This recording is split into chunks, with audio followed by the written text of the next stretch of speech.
അടുത്ത വർഷത്തെ IPL മുൻപായി ടീമുകൾ നിലനിർത്തുന്ന താരങ്ങളുടെ പട്ടിക പുറത്തുവന്നപ്പോൾ ഡൽഹി ക്യാപിറ്റൽസ് ഇന്ത്യൻ താരമായ ഋഷഭ് പന്തിനെ കൈവിട്ടത് ആരാധകരെ ഞെട്ടിച്ചിരുന്നു. ഡൽഹിക്കൊപ്പം ഏറെക്കാലമായി ഉള്ള താരം എന്നത് മാത്രമല്ല, ഡൽഹിയുടെ ലോക്കൽ ബോയ് കൂടിയാണ് ഋഷഭ് പന്ത്.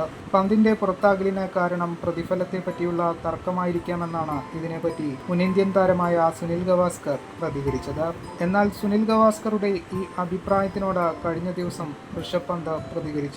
പ്രതിഫലം തനിക്ക് ഒരിക്കലും ഒരു വിഷയമായിരുന്നില്ല എന്നാണ് പന്തിന്റെ പ്രതികരണം. ഇതോടെ ഡൽഹി ടീമിനുള്ളിലെ പ്രശ്നങ്ങളാണ് പന്ത് പുറത്തേക്ക് പോകുവാൻ കാരണമെന്ന് ഉറപ്പായിരിക്കുകയാണ്. പ്രതിഫലത്തെ പറ്റിയുള്ള പ്രശ്നമാകാൻ പന്തിനെ ഡൽഹി കൈവിടാൻ കാരണം പന്ത് ടീമിൽ നിന്നും പുറത്തേക്ക് പോയാൽ ഡൽഹിക്ക് പുതിയ ക്യാപ്റ്റനെ അടക്കം കണ്ടെത്തണം. അതിനാൽ പന്തിനെ അവർ കൈവിടുമെന്ന് കരുതുന്നില്ല എന്നായിരുന്നു ഗവാസ്കർ ഒരു അഭിമുഖത്തിനിടെ പറഞ്ഞത്.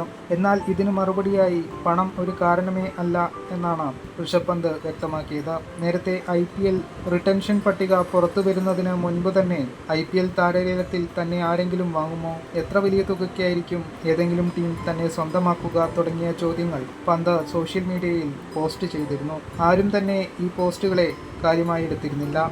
എന്നാൽ ഇതെല്ലാം ടീം മാനേജ്മെന്റും ഋഷഭ് പന്തും തമ്മിൽ അസ്വാരസ്യങ്ങൾ ഉണ്ടായിരുന്നു എന്നതാണ് കാണിക്കുന്നതെന്ന് പന്തിന്റെ പുതിയ പ്രസ്താവന സൂചിപ്പിക്കുന്നു. താരലേലത്തിൽ Chennai Super Kings, Punjab Kings, Kolkata Knight Riders അടക്കമുള്ള ടീമുകൾ ഋഷഭ് പന്തിനെ നോട്ടമിടാൻ സാധ്യത ഏറെയാണ്.